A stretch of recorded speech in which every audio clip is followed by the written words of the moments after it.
अस्सलाम वालेकुम, मेरा नाम है उमैर रियासत और आप देख रहे हैं मैथमेटिकल मोमेंट्स।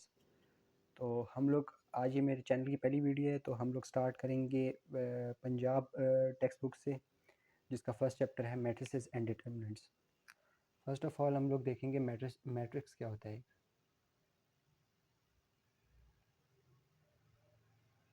तो मैट्रिक्स की एक सिंपल सी डेफिनेशन है, एक रेक्टेंगुलर एरे होती है हमारे पास, रेक्टेंगुलर एरे होती है और collection of real numbers, collection of real numbers. आप सब वेल फेमिलियर होंगे कि रियल नंबर्स क्या होते हैं, और इनको हम लोग जो है मैट्रिक्स को हम लोग इनक्लोज करते हैं, enclosed in square brackets, in square brackets.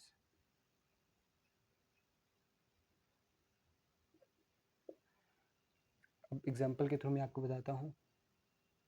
इसकी जो एंट्रीज होती हैं हमारे पास, वो हमारे पास रियल नंबर्स होती हैं। अब जैसे ए मैट्रिक्स है हमारे पास,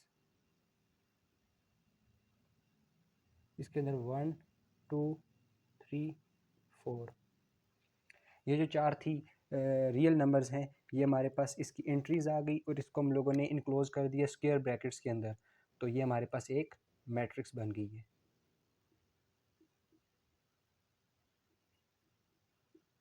मैट्रिक्स बन गई है। और आपने देखा होगा कि मैंने इसको डिनोट किया है कैपिटल लेटर के साथ। तो इसकी वजह ये है कि हम लोग जब भी किसी मैट्रिक्स को डिनोट करते हैं तो उसको हमेशा कैपिटल लेटर्स के थ्रू डिनोट करते हैं, कैपिटल लेटर्स के थ्रू। आपने देखा कि हम लोगों ने अभी मैट्रिक्स को डिफ़ाइन किया है और देखा है कि उसमें उसकी क्या डेफिनेशन हो सकती है। अब इसी तरह हम लोग रोज़ और कॉलम्स के ऊपर आ जाते हैं मैट्रिक्स के। आपको पता है, अगर आपने ये कोर्स ज़रा सा भी पढ़ा है तो आपको पता होगा कि रोज़ एंड कॉलम की कितने ये इंपॉर्टेंट होते हैं, मतलब इनको समझने की ज़रूरत है हमें मैट्रिक्स और डिटरमिनेंट के अंदर। तो rows and columns in a matrix. First of all हम लोग रो को देख लेते हैं कि हम लोग रो को कैसे आइडेंटिफाई कर सकते हैं एक मैट्रिक्स के अंदर की। इधर हम लोग ले लेते हैं ए मैट्रिक्स, जिसको हम एंट्रीज दे देते हैं 0 1 2 3 4 एंड 5। इसको थोड़ा सा एक्सटेंड कर लेते हैं 6 7 8। अब ये जो हॉरिजेंटल एक लाइन है, हॉरिजेंटल जो एंट्रीज हैं, ये जो हॉरिजेंटल एंट्रीज हैं, ये मैं आइडेंटिफाई कर रहा हूँ आप लोगों की आसानी के लिए। इसको हम लोग रो कहते हैं। ये हॉरिजेंटल एक एंट्री है हमारे पास, इसको हम लोग रो कहते हैं और इसको हम रिप्रेजेंट करते हैं R1 के साथ। इसी तरह ये सेकंड नंबर पे जो हॉरिजेंटल एंट्रीज़ हैं, इनको रो 2 का नाम दे देते हैं। इसी तरह थर्ड पे R3 का नाम दे देते हैं। इस रिप्रेजेंटेशन को हम लोग रो के साथ आइडेंटिफाई करते हैं। इसी तरह कॉलम की तरफ आ जाते हैं, तो कॉलम की हमारी कॉलम को कैसे आइडेंटिफाई कर सकते हैं। तो हम लोग एक मैट्रिक्स ले लेते हैं, बी हमारे पास आ जाएगी। इसको हम लोग दे देते हैं 6 7 8 9 1 एंड 2। ये मैंने एक मैट्रिक्स ले ली है। अब इसके ऊपर हमारे पास ये जो वर्टिकल रिप्रेजेंटेशन है एंट्रीज, वर्टिकल जैसे हमारे पास एंट्रीज है 6 8 1, ये एक कॉलम को आइडेंटिफाई कर रहा है, तो इसको हम लोग नाम दे देते हैं C1 का। इसी तरह आगे जैसे 7 8 9 2, वर्टिकल जो रिप्रेजेंटेशन है एंट्रीज ऑफ रियल नंबर्स, ये हमारे पास कॉलम को डिनोट कर रहा है, इसको हम C2 का नाम दे देते हैं। तो इधर हम लोगों ने देखा कि रोज़ और कॉलम में क्या फ़र्क है। रोज़ वो होती हैं जो हॉरिजेंटल रिप्रेजेंटेशन होती है, उनको हम रोज़ कहते हैं, और जो वर्टिकल रिप्रेजेंटेशन होती है उनको हम कॉलम्स कहते हैं। इसी तरह हम लोगों ने ए मैट्रिक्स के अंदर हमारे पास थी 3 रोज़, तो हम लोगों ने उन्हें R1 R2 R3 का नाम दे दिया। इसी तरह सेकंड में बी मैट्रिक्स में कॉलम को आइडेंटिफाई करने के लिए C1 और C2 का नाम दे दिए। अभी हम लोगों ने देखा है कि रोज़ और मैट्रिक्स को हम लोग कैसे बता सकते हैं कि इस मैट्रिक्स के अंदर कितनी रोज़ और कितने कॉलम्स हैं। अब इसी तरह हम ऑर्डर ऑफ अ मैट्रिक्स के ऊपर आ जाते हैं। हम स्टेप बाय स्टेप चलेंगे हर चीज़ को लेके कि मतलब अगली चीज़ को समझने के लिए हमें पिछली चीज़ का आना ज़रूरी है। तो ये ऑर्डर ऑफ अ मैट्रिक्स हमारे पास आ गया। इसमें हमारे पास एक हम लोग नंबर ऑफ़ रोज़ और नंबर ऑफ़ कॉलम्स लेते हैं कि एक मैट्रिक्स के अंदर मतलब स्पेसिफिक कितने नंबर ऑफ़ रोज़ और कॉलम्स है और इनका ऑर्डर क्या है। एक हम लोग फार्मूला यूज़ करते हैं जिसको हम लोग कहते हैं m क्रॉस n, ऑर्डर को बताने के लिए। m यहाँ पे डिनोट कर रहा होता है रोज़ को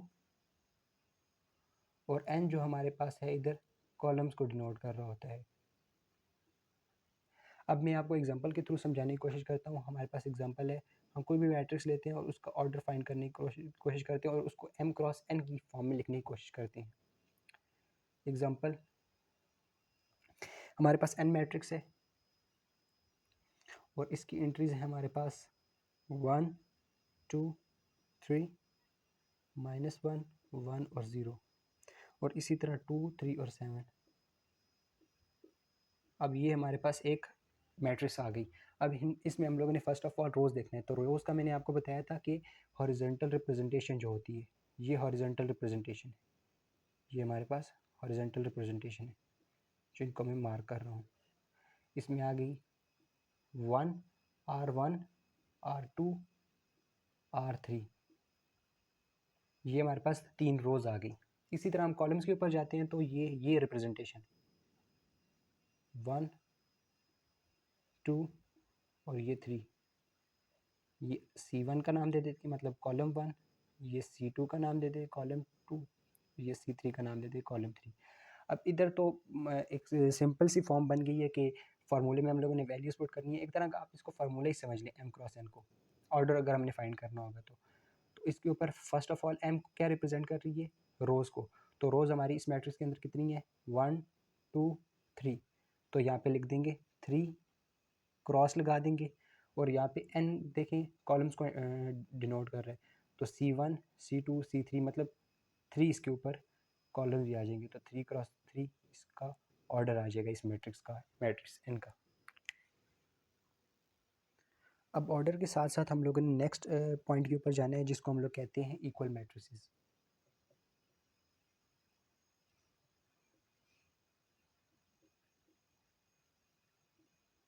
इक्वल मैट्रिसेस, अब इक्वल मैट्रिसेस के लिए हमारे पास दो कंडीशंस हो जाती हैं। एक ये कि उनका ऑर्डर हमारे पास जो है वो इक्वल होना चाहिए, ऑर्डर मस्ट बी इक्वल।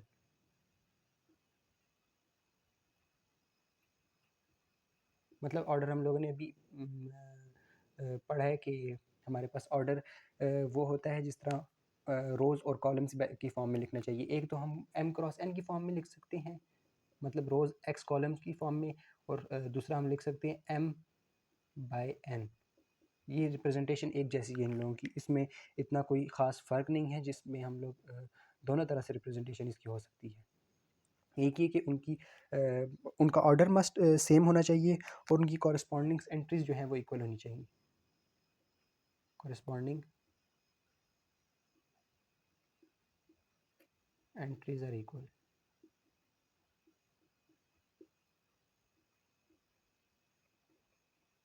अब मैं आपको एक एग्जांपल के थ्रू समझाता हूँ कि हमारे पास ये दोनों चीज़ें कैसे अगर प्रूफ होंगी तो हम उनको उसको कह सकते हैं कि ये मैट्रिक्स हमारे पास, ये दो मैट्रिक्स हमारे पास इक्वल मैट्रिसेस हैं। दो ले लेते हैं हमारे पास मैट्रिसेस। जैसे ए मैट्रिक्स है हमारे पास 1 3 -4 और 2, और इसी तरह बी मैट्रिक्स है हमारे पास 1 -4 2 + 1 और 4 -2। अब इन दोनों का ऑर्डर देख लें, इसके अंदर भी 2 रोज़ हैं और इसके अंदर ही 2 कॉलम्स हैं, तो ये भी 2 क्रॉस, ये भी हमारे पास 2 क्रॉस 2 हो जाएगी। और इसी तरह इसके अंदर भी 2 रोज़ हैं और 2 ही कॉलम्स हैं, फ़िलहाल आप मतलब इन ऑपरेशंस को ना देखें, आप सिर्फ मतलब इनकी एंट्रीज़ को देखें कि ये मतलब इनका ऑर्डर तो सेम ही है। तो अभी हम लोग इसको सिंप्लीफाई करते हैं बी मैट्रिक्स को। तो बी मैट्रिक्स हो जाएगी 1 -4 2 + 1 3 और 4 - 2 2। तो ये मैट्रिक्स जो है ए मैट्रिक्स बी के इक्वल आ गया है, मतलब इसकी एंट्रीज कॉरस्पॉन्डिंग एंट्रीज इक्वल आ गई हैं। जैसे 1 4 3 2 ये दोनों इक्वल आ गई हैं आपस में, तो ऑर्डर तो इनका था ही सेम, अब इनकी एंट्रीज भी कॉरस्पॉन्डिंग सेम आ गई हैं, तो इनको हम लोग कह सकते हैं कि ये इक्वल मैट्रिसेस हैं ए और बी। अब हम लोगों ने ये बेसिक से कॉन्सेप्ट्स ले लिए कि मैट्रिक्स क्या होती है, रोज़ और कॉलम्स क्या होते हैं, ऑर्डर ऑफ अ मैट्रिक्स क्या होती है, इक्वल मैट्रिसेस क्या होती हैं, उसकी एग्जांपल भी देख ली है। अब हम आगे उसकी एक्सरसाइज पे जाते हैं, जो है हमारे पास एक्सरसाइज 1.1। एक्सरसाइज इसके अंदर फर्स्ट ऑफ ऑल हमारे पास क्वेश्चन है, find the order of the following matrix. तो मैं कुछ मैट्रिसेस आपके सामने लिखता हूँ और फिर उनका ऑर्डर बताता हूँ, और कुछ आपने मुझे बताना होगा कमेंट सेक्शन में कि इसका ऑर्डर क्या बनता है। तो ये हमारे पास क्वेश्चन है जिसमें हम लोगों ने बताना है कि order of the following matrices. तो हमारे पास 8 मैट्रिसेस आ गई हैं, A B C D E F G H. तो इसी तरह फर्स्ट ऑफ ऑल ए का हम लोग देख लेते हैं ऑर्डर क्या है। तो ऑर्डर का आप लोगों ने माइंड में लाना है, वापस रिकॉल करना है वो चीज़ जो मैंने आपको बताई थी, एम क्रॉस एन या M by N. M denote करता है रोज़ को और एन डिनोट करता है कॉलम्स को। तो इसमें हमारे पास हॉरिजेंटल रिप्रेजेंटेशन वाली हमारे पास रोज़ आ गई, तो इसमें हमारे पास 2 रोज़ हैं और 2 ही हमारे पास कॉलम्स हैं। तो ए मैट्रिक्स का हमारे पास जो बनेगा ऑर्डर, उसको हम लोग कह वो हो हमारे पास होगा 2 क्रॉस 2। इसी तरह बी मैट्रिक्स जो है, सोल्यूशन लिख लेते हैं इधर कि आपको आसानी हो। बी मैट्रिक्स का भी सेम टू सेम उसी तरह है, 2 रोज़ हैं हमारे पास और 2 ही हमारे पास कॉलम्स हैं। तो इसकी भी रिप्रेजेंटेशन होगी, इसका भी ऑर्डर होगा 2 क्रॉस 2। इसी तरह हमारे पास सी मैट्रिक्स है, इसमें थोड़ा सा मतलब हमने कोई भी ऐसी एग्जांपल नहीं ली जिसमें ऐसी मैट्रिक्स हमारे पास आई हो। तो इसमें देखते हैं हमारे पास हॉरिजॉन्टली एक ही है, तो एक रो है हमारे पास और 2 इधर कॉलम है हमारे पास। तो ये क्या होगा, एक रो 1 क्रॉस 2 इसका ऑर्डर होगा। इसी तरह हमारे पास आगे डी आ जाएगा, डी भी थोड़ा सा चेंज है, इसमें हमारे पास 1 2 3 रोज़ हैं और एक कॉलम है, तो 3 क्रॉस 1 आ जाएगा। इसी तरह आगे हम लोग जाते हैं तो ई आ जाएगा हमारे पास, ई मैट्रिक्स। ई मैट्रिक्स हमारे पास आ जाएगी, इसका हम लोग देख लेते हैं कि ऑर्डर क्या होगा। इसकी रोज़ हैं 1 2 3 और कॉलम्स इसके हैं 1 2। तो ये हो जाएगा हमारे पास 3 क्रॉस 2। अब 5 एग्जांपल मैंने 5 इसके मैट्रिसेस जो हैं उसके बारे में उसका ऑर्डर आपको मैंने समझा दिए। अब एफ़ जी और एच का जो ऑर्डर है वो आप नीचे मुझे कमेंट सेक्शन में बताएंगे कि इसका ऑर्डर क्या हो सकता है, और आप इसको खुद ट्राई करेंगे और आपको इसी तरह समझ आएगी। अब हम नेक्स्ट क्वेश्चन पे मूव करते हैं, जो है जिसमें हम लोगों ने बताना है कि ये मैट्रिसेस आपस में इक्वल है, कौन कौन सी मैट्रिक्स आपस में इक्वल हैं और उनके बारे में बताना है। ये हमारे पास दूसरा क्वेश्चन है जिसमें है which of the following matrices are equal. इसमें हम लोगों ने मैट्रिक्स ले लिए A B C D E F G H I J, ये कुछ मैट्रिसेस ले लिए हैं। अब इनमें हम लोगों ने देखना है कि ये मैट्रिसेस आपस में इक्वल हैं या नहीं है। तो यहाँ पे सोल्यूशन लिख लेते हैं, सोल्यूशन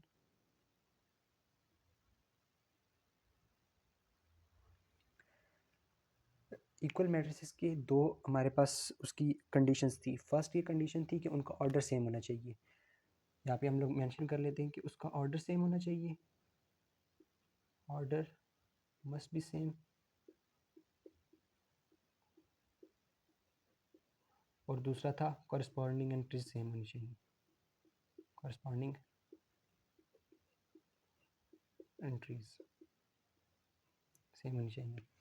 तो हमारे पास पहले देख लेते हैं इनमें जो सॉल्व होने वाली मैट्रिसेस है उनको सॉल्व कर लेते हैं। जैसे सी मैट्रिक्स है, सी मैट्रिक्स हो जाएगी तो ये हमारे पास आ जाएगा 5 माइनस 2 3 आ जाएगा। इसी तरह आगे हमारे पास जी मैट्रिक्स है, जी मैट्रिक्स को देख लेते हैं। तो इसमें आज हमारे पास आ जाएगा 3 माइनस 1 2 एंड 3 प्लस 3 6। इसी तरह आगे हमारे पास मैट्रिक्स है आई, तो आई मैट्रिक्स को देख लेते हैं। तो इसमें 3 और 3 प्लस 2 5। और लास्ट हमारे पास मैट्रिक्स आ जाती है जे मैट्रिक्स, जिसमें हमारे पास first operation 2 plus 2 4, 2 minus 2 0, 2 plus 4 6 और 2 प्लस 0 2। तो हम लोगों ने ये कुछ मैट्रिक्स थी जिनको हमने सॉल्व कर लिया, जिसमें ऑपरेशंस होने थे एडिशन और सब्ट्रैक्शन के। अब आप खुद देखें कि कौन सी मैट्रिक्स किसके इक्वल आ रही है हमारे पास। अब ये मैट्रिक्स है ए और मैट्रिक्स सी, ये आपस में देखें इक्वल है। देख सकते हैं कि इनका ऑर्डर भी सेम है, 1 क्रॉस 1 ये भी और ये भी 1 क्रॉस 1 है। इसी तरह इनकी एंट्रीज भी 3 और 3 सेम है, तो ये आपस में इक्वल मैट्रिसेस हैं। इसी तरह अब हम जी को देख लेते हैं।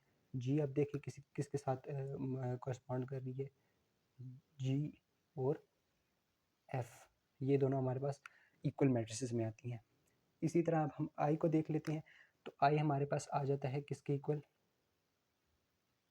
आई ये बी के इक्वल हमारे पास आ जाता है। दोनों की एंट्री सेम है, 3 और 5, दोनों का ऑर्डर भी सेम है। इसी तरह हम लोग जे को देख लेते हैं। अब जे किसके इक्वल है, जे मैट्रिक्स किसके इक्वल है। फर्स्ट ऑफ ऑल ये हमारे पास ई के इक्वल है, और साथ साथ ये एक और मैट्रिक्स के इक्वल है जो है हमारे पास एच।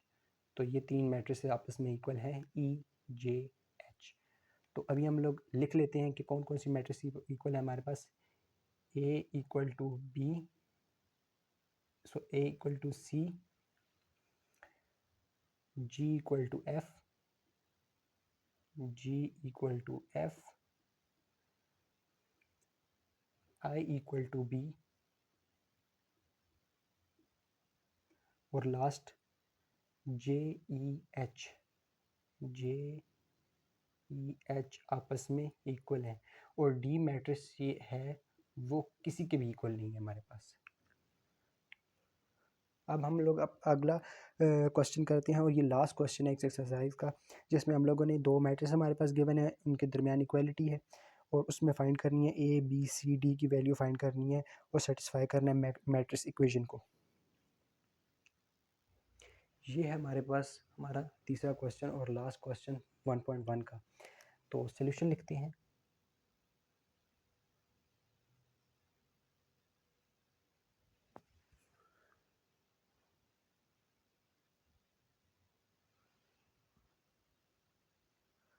इसमें हम लोग कॉरस्पॉन्डिंग्स देख लेते हैं।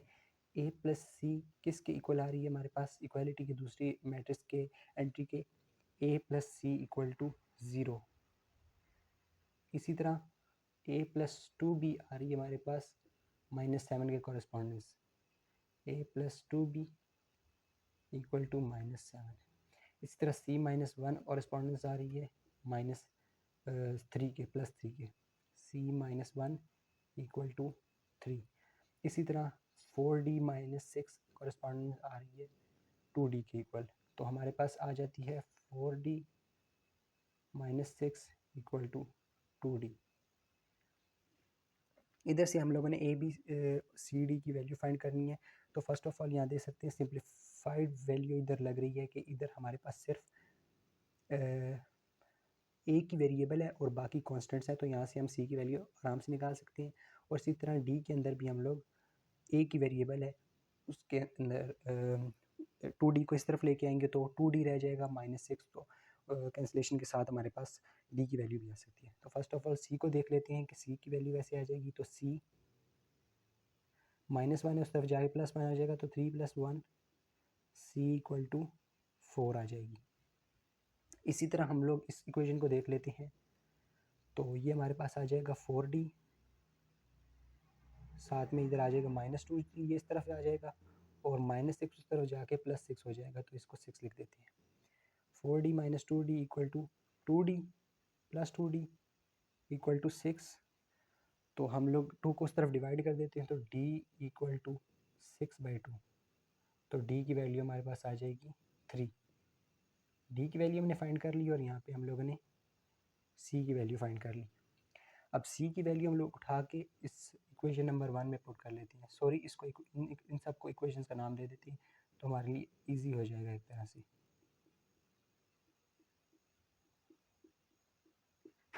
पहले हम लोगों ने इक्वेशन नंबर 3 को, इनको इक्वेशन का नाम दे देती दिया है 1 2 3 और 4। अब पहले हम लोगों ने 3 को फाइंड किए, सॉल्व करके हम लोगों ने सी की वैल्यू निकाली है और 4 को फाइंड करके हम लोगों ने डी की वैल्यू निकाली है। अब हम लोग डी की वैल्यू पुट करेंगे इक्वेशन नंबर 1 के अंदर। Put D equal to 3 in equation number, sorry, C equal to 4। C की वैल्यू हम लोगों ने पुट करनी है, तो C equal to 4 in equation number 1। तो ए की वैल्यू तो हमारे पास अननोन है, तो सी की वैल्यू है +4 इक्वल टू 0। तो +4 इधर जाके -4 हो जाएगा, तो ए की वैल्यू -4 आ जाएगी हमारे पास। अब ए की वैल्यू पास हमारे पास नोन हो गई है, तो बी की वैल्यू हम लोगों ने फाइंड करनी है। तो A equal to put A equal to -4 in equation number 2। तो ए की वैल्यू हमारे पास -4 है, प्लस 2b इक्वल टू -7। तो 2b इधर ही रहेगा, -7 -4 इधर जाके +4 हो जाएगा, तो ये हमारे पास 2b आ जाएगा। और यहाँ पे हम लोग ये माइनस हो जाएंगी, तो यहाँ पे आ जाएगा -7 + 4, तो बड़ी वैल्यू का साइन आएगा और -7 + 4 आ जाएगा हमारे पास 3। और इधर हमारे पास 2 मल्टीप्लाई रहेगा बी के साथ, उधर जाके डिवाइड हो जाएगा, तो हमारे पास बी की वैल्यू आ जाएगी b इक्वल टू -3/2। ये 4 वैल्यूज़ हमारे पास आ गई। ए की वैल्यू होगी हमारे पास -4, बी की वैल्यू आ गई -3/2, सी की वैल्यू आ गई हमारे पास 3 और डी की वैल्यू आ गई हमारे पास, सी की वैल्यू आ गई हमारे पास 4 और डी की वैल्यू आ गई हमारे पास 3। ये थी हमारी आज की एक्सरसाइज और कुछ हम लोगों ने कॉन्सेप्ट्स लिए। तो अगर आपको कोई भी क्वेरी हो तो आप कमेंट सेक्शन में पूछ सकते हैं, और आने वाली वीडियोस को भी लाइक करें और इस वीडियोस को भी लाइक करें। Thank you.